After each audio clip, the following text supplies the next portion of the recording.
Welcome to Ground Talkies, and today we have a entrepreneur with us. Her name is Meghna Joshi, and she has been doing lots of things around skill development, which is very much booming nowadays. So we will talk about her experience and how skill development is helping Indian economy to grow. So thanks, Meghna, for coming on the show. Thank you so much for the warm invitation. I look forward to the interaction. Yeah. So, Meghna, I want to know, there are lots of NGO in India and around the globe. They are doing lots of great things. So, मुझे ये जानना था कि ये NGO actually में donations कैसे लेके आते हैं और how they use these donations. Basically, there are multiple ways in which the NGOs raise money. One could be through CSR. Companies आजकल mandatory हो गया है corporate social responsibility. So corporates give a lot of CSR funds to the NGOs. Then it could be the private funds, gifts. Then it can also be in the form of fundraising. These days we see a lot of online platforms through which you can raise funds from friends and families. So these are some of the ways in which the NGOs are raising a majority of the funds, and along with that, some of the NGOs also charge membership fees. So the membership fees could be for the conferences that they organize, or maybe for any training program that they are offering. So nominal fees, subscription fees or membership fees can also help them get the amount that would suffice, or that can be used somewhere in their functioning or their operational. Okay. But largely it's CSR. तो majorly like donations काफी आ रही होती हैं, तो they are profitable, right? There again, I mean, so NGOs work in a charity mode, unlike the for-profit organizations. उनका basically जो area of work होता है या nature of work होता है, that caters to different domains. That could be maybe providing humanitarian support, or maybe for educational and skill development programs, for reducing poverty, for healthcare, adding nutrition, enhancing the nutritional aspect of the people living in poverty. So there are multiple domains and sectors in which the NGOs work, and it is primarily the charity-based work that they do. Meghna, so I want to know, like, जैसे there are lots of NGOs, तो कुछ NGOs ऐसे हैं कि वो अलग sector में कर रहे हैं, कोई चाइल्ड वेलफेयर के लिए वर्क कर रहा है, तो मेजरली ये जो NGOs हैं, ये डोनेशंस जो लेके आते हैं, how they use it?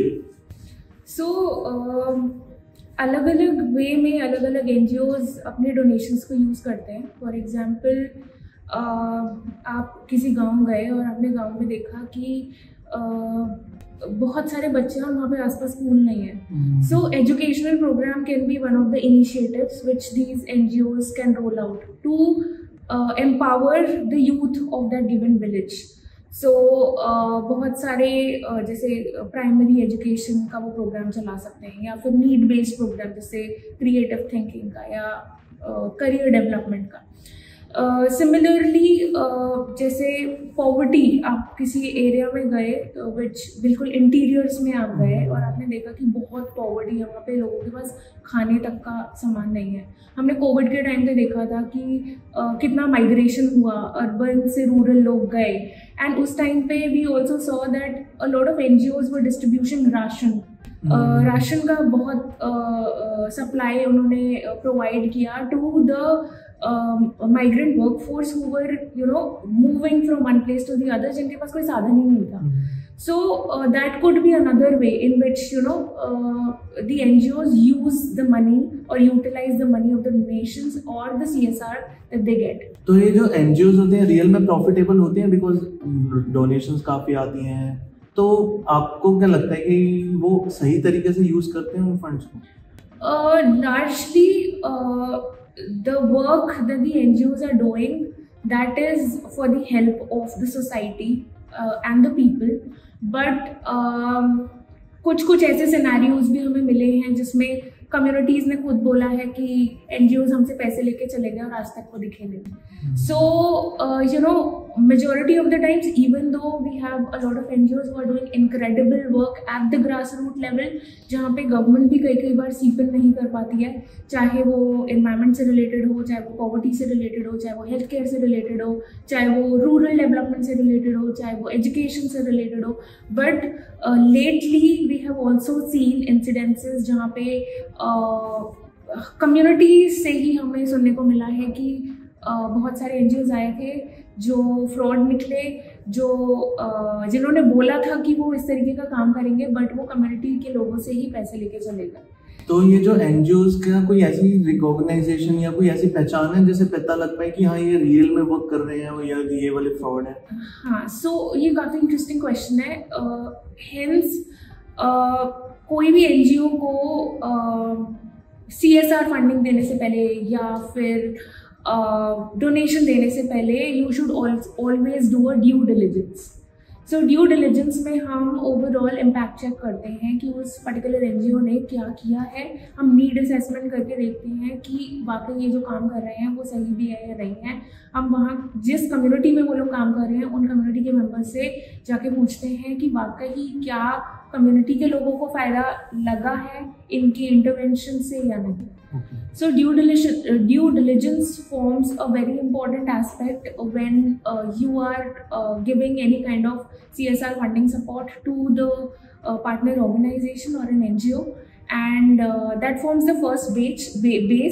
दूसरा जो है आप NGOs की वेबसाइट चेक करो। A lot of NGOs who are doing incredible work, they will have their numbers in place, they will have the sectors in place, they will have the kind of impact that they have created. Also annual report से बहुत clearly पता चल रहा है। जो ये प्रधानमंत्री कौशल विकास योजना है या फिर I mean the skill development majorly जो आपसे रिलेटेड है स्किल डेवलपमेंट प्रोग्राम, तो आई थिंक सेंट्रल गवर्नमेंट के भी काफ़ी प्रोजेक्ट्स हैं, स्टेट गवर्नमेंट के भी हैं, और इसमें काफ़ी प्राइवेट प्लेयर्स भी इन्वॉल्व हैं जिनको टेंडर मिलता है या प्रोजेक्ट्स मिलते हैं जो ये रन करते हैं। As you are already doing something similar, तो क्या ये बेनिफिट रियल में हो रहा है? If yes, then how it's helping the youth? So then again a very interesting question because there has been a lot of efforts by the government of India to roll out skill development programs, particularly to impact the grassroots people, grassroots NGOs और some of the initiative जैसे कि आपने बोला PMKVY के बहुत सारे centres खुले हुए हैं, स्किल इंडिया मिशन है, ITIs खुले हुए हैं, बहुत सारे वोकेशनल ट्रेनिंग सेंटर्स खुले हुए हैं, but who are doing work in terms of skilling and reaching out to the remote village areas. But I also got a chance to do the monitoring and also assessment of these centers in different remote villages of India, and the observation was कि when we talk about the last mile connections, when we talk about the implementation of the program, that is where these programs fail. तो कोई ऐसा किस्सा जहाँ पे आपने देखा हो कि हाँ कोई ऐसा स्टूडेंट आपके यहाँ से या फिर किसी और सेंटर से निकल के किसी बड़े अफसर लग गया हो या फिर कोई बड़ी पोजीशन पे गवर्नमेंट ऑफ इंडिया में या फिर कोई अच्छी कंपनी में बड़ी पोजीशन पे पहुंचा हो? सो बहुत सारे ऐसे इंसिडेंसेस हैं। अपना स्टार्टअप स्टार्ट करने से पहले मैं NGO मतलब डेवलपमेंट सेक्टर में ही काम कर रही थी। I used to monitor the skill development centres of majority of the NGOs that are operational in the Delhi NCR region. तो वहाँ पे हमारे पास जो बच्चे आते थे वो स्लम कम्युनिटीज से आते थे। So these are the children जो बढ़ना चाहते हैं आगे, but because of the family pressure, because उनके पास प्रॉपर एजुकेशन नहीं है, वो या तो 10th ड्रॉप आउट हैं या फिर वो 12th ड्रॉप आउट हैं, वो आगे नहीं बढ़ पा रहे हैं। Also when we talk about then there were different trajectories when we talk about the males and the females. तो जब हम मेल्स की बात करें, हम लड़कों से पूछते थे तो वो बोलते थे कि हमारे ऊपर बहुत ज़्यादा प्रेशर है क्योंकि घर पे बोलते हैं कि 10वीं पास फेल होके घर पे बैठ गया है, कुछ नहीं कर रहा है। सो दे वर looking out for job opportunities, but on the other hand we had females as well who were very determined, but उनका कहना ये होता था कि हमारे पेरेंट्स बोल रहे हैं कि तू नौकरी करके क्या करेगी, हम तेरी शादी करवा रहे हैं। तो but considering those barriers, I have live examples wherein there have been students who overcome all these things and are now working in the positions of manager and assistant managers in the top brands of the retail outlets that you see, चाहे वो pantaloons हो गया, चाहे वो decathlon हो गया. That's great. Yeah, so I mean, those are the stories of resilience wherein despite of facing a lot of problems, despite of facing family pressures, they overcome those challenges and they rose up to the level and they are still in touch. वो अपने medals भेजते हैं, वो अपने certificates भेजते हैं. So they have been growing. Okay, that's great. And last couple of years से आप भी सुन रहे होंगे कि इंडिया में काफी ज्यादा बोला जा रहा है we are reaching 5 trillion economy और like a fast growing economy in the world and lots of leaders are claiming this. Yes. But on the other hand, 85,000 people according to recent report have given up their citizenship, जिन्होंने India छोड़ के बाहर settle हो गए. और पंजाब में काफी ज्यादा ठंडा है, हमें तो कनाडा जाना है. तो अगर आपने कभी नोटिस किया हो तो ये वाली चीज अपोजिट हो रही है दोनों एक दूसरे, लाइक ब्रेन ड्रेन इंक्रीज हो रहा है. So what you think? So basically brain drain का जो मेन रीजन है, I mean there are also multiple reason in which why people move out. So एक हो गया उनको अच्छी इकोनॉमिक अपॉर्चुनिटीज मिल रही है, एक हो गया उनका स्टैंडर्ड ऑफ लिविंग बढ़ रहा है, चाहे वो हेल्थ केयर से रिलेटेड हो, एजुकेशन से रिलेटेड हो. Education has been seen as a very lucrative opportunity in terms of why people are leaving India and they are going abroad. Also उनके फैमिली रीयूनिफिकेशन हो गया. सो multiple parameters, multiple aspect leading to why people are moving from India and going abroad and settling abroad. But G20 initiative of India, the government of India took some very good initiatives in terms of setting up institutions of eminence.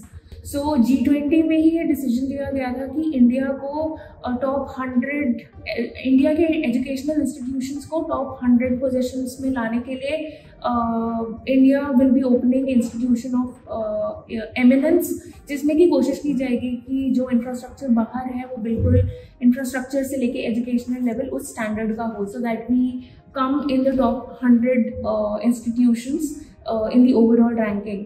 Also, another discussion that went by in the G20 summit was that अभी brain drain में हम देख रहे हैं कि बच्चे पढ़ने के लिए बाहर जा रहे हैं. सो ये डिसीजन भी लिया गया था कि instead of in order to reduce this attrition कि हमारे स्टूडेंट बाहर पढ़ने के लिए जाएं, सजेशन वाज कि जो बाहर की यूनिवर्सिटीज़ हैं they will be opening the branches in India. So that ways the students will be getting the quality education in the renowned institutions but in India. So ये दो बहुत ही अच्छे decisions और steps लिए गए हैं G20 India Summit में, and we are hopeful that work around the same will be done and that will will lead to a reduction in the of the aspect of brain drain जिसमें लोग छोड़ के बाहर जा रहे हैं. And nowadays like youth को ज़्यादा ये है कि सोशल मीडिया पे रील्स बनाना, चैनल्स क्रिएट करना, हम भी वही कर रहे हैं, but like still we keep on doing other stuff as well. Like जो अर्ली डेज में होता था, लाइक जैसे आप और हम 90s के अगर बोल रहे हैं तो उस टाइम पे गवर्नमेंट जॉब का एक क्रेज होता था. तो आपको क्या लगता है कि अभी वो वैनिश होता जा रहा है धीरे धीरे? सो अब इसमें भी मतलब मल्टीपल एस्पेक्ट्स हैं.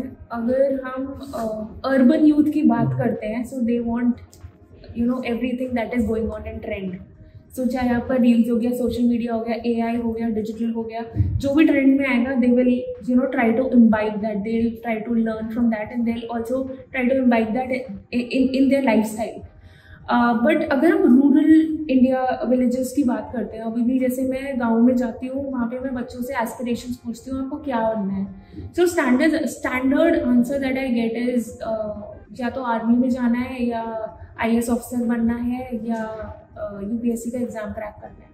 सो समवेयर और दी अदर एक तो है कि एक्सपोजर कितना मिला है, क्या लोगों को, क्या बच्चों को ऑप्शंस के बारे में पता है. जैसे urban youth is very much expose to almost everything, so they try to imbibe that in their lifestyle, and also they try to go along with that trend जो भी चल रहा है. बट और उनके पास फिर अपने इंटरेस्ट को फॉलो करते करते और ऑप्शंस खुल जाते हैं.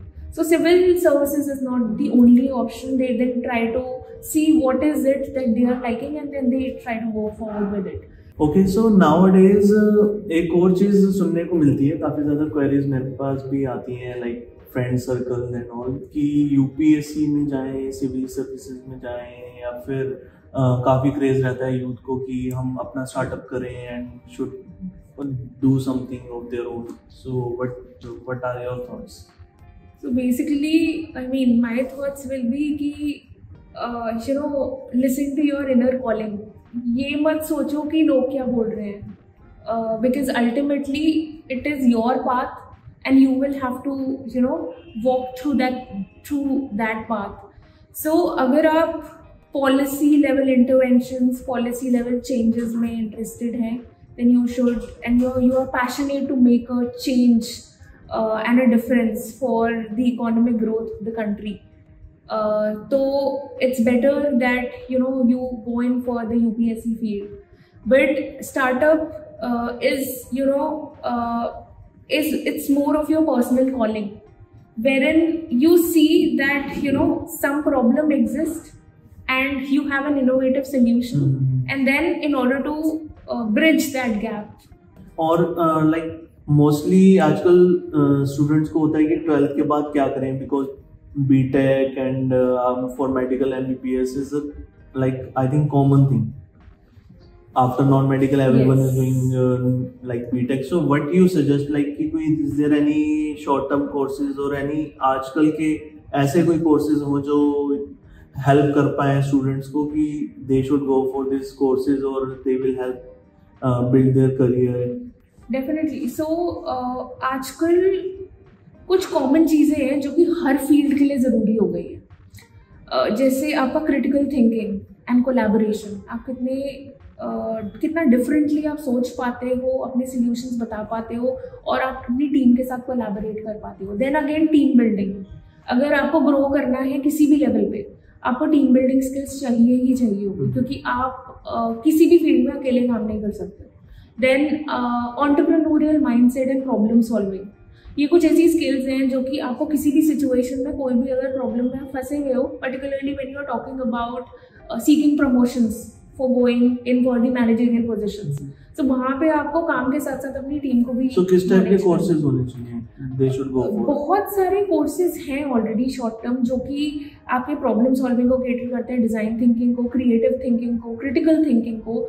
आपको ये ऑनलाइन, चाहे कोर्सेरा हो गया या फिर यूडेमी हो गया, आपको बहुत सारी ऑनलाइन साइट्स. तो ऐसे कोई कोर्सेज हैं जो 2 years 3 years का प्रोबेशन वो कंप्लीट करके they will get a job? हाँ, मतलब आजकल तो इस तरीके के भी अंडर ग्रेजुएट कोर्सेज बन गए हैं जिसमें आप अपना अंडर ग्रेजुएशन कर रहे हैं और साथ ही साथ आप मतलब 3 दिन कॉलेज जा रहे हैं और 3 दिन आप कंपनी में जॉब करने के लिए जा रहे हैं. सो आप जब तक ग्रेजुएशन अपनी कंप्लीट करेंगे तब तक आपको 3 साल का एक्सपीरियंस. तो ऐसे कोई टाइप के आप कोर्सेज सजेस्ट कर सकते हैं हमारे व्यूअर्स को? बहुत सारी यूनिवर्सिटीज़ आजकल नई खुली हैं. अगर मैं दिल्ली की बात करती हूँ, so Delhi skill and entrepreneurship university है, जहाँ पे इंडस्ट्री बेस्ड कोर्स दिए जा रहे हैं, जिसमें कि आप 3 साल का जो आपका कोर्स है उसमें आप 3 दिन जॉब कीजिए और 3 दिन आप क्लास में पढ़ने के लिए आइए, और जो आपको डिग्री मिलेगी वो ड्यूअल डिग्री होगी, जिसमें आपको कंपनी से 3 साल का एक्सपीरियंस मिलेगा and at the same time आपको 3 साल का डिग्री भी मिलेगा. And there are a lot of universities who are so basically आपके इंटरेस्ट के ऊपर डिपेंड करता है. Then again, do you want to get into the social और द ह्यूमैनिटीज फील्ड, और do you want to apply for industry based curricular. So depending upon what you want to, which stream would you want to take and what would you want to do? Are you more industry focused, या फिर आप चाहोगे कि आपको पूरा 3 साल पढ़ने के बाद you want to go for the job. Okay. So it then again depends entirely on what the student would like to take. But आजकल बहुत सारे courses आ गए हैं, चाहे short term हो, चाहे 1 year diploma based हो. आजकल universities भी जो अपने 3 साल के कोर्सेज रखती हैं वो ओपन एंडेड रखती हैं, जिसमें कि आप अगर आपको 1 साल का कोर्स करने के बाद एग्जिट करना है तो आपको 1 साल का सर्टिफिकेशन मिल जाएगा. अगर 2 साल आप करोगे और फिर एग्जिट करोगे तो डिप्लोमा मिलेगा, और तीनों साल के बाद आपको ग्रेजुएशन की डिग्री मिलेगी. So the universities also have somewhere realised कि connecting with the industry base is so important. And जब तक ये गैप ब्रिज नहीं होगा, अनलाइक द प्रीवियस टाइम जिसमें सिर्फ थियोरेटिकल लर्निंग होती थी, then there is a very little chances that the students are going to succeed when they are actually working. Okay. And what about this social entrepreneurship? Like there are lots of traditional business around. Then why you have opted for the social entrepreneurship? Because these business are growing on a large scale, like unicorn and other level. So आपको लगता है कि social entrepreneurship में वो scope है, या फिर you have opted for some other reason? So basically, so social entrepreneurship is a field wherein, unlike the traditional businesses which only focus on profit, social entrepreneurship is a field जिसमें कि your focus is on creating a social impact. You innovate, develop some solutions which is for the benefit of the society and in turn earn profits. सो यहाँ पे dual purpose होते हैं. यहाँ पे आप social impact, यहाँ पे आप लोगों की प्रॉब्लम्स सॉल्व कर रहे हो, and in the process you are earning profits, not just the profit motive, unlike the traditional businesses. So अगर मैं अपने स्टार्टअप की बात करती हूँ, so when I was working in the developmental space, when I was working in the with the NGOs, when I was actively involved in the monitoring of the skill development centres, वहाँ पे there were children in one hand, youth who were coming from the slum communities, जिनसे मेरा interaction होता था. सो वो मुझे बोलते थे कि मैम हम आगे बढ़ना चाहते हैं, हमारे पास फैमिली प्रेशर्स, हमारी पढ़ाई पूरी नहीं है, हमें मेंटर चाहिए. And on the other hand we used to have industry partners.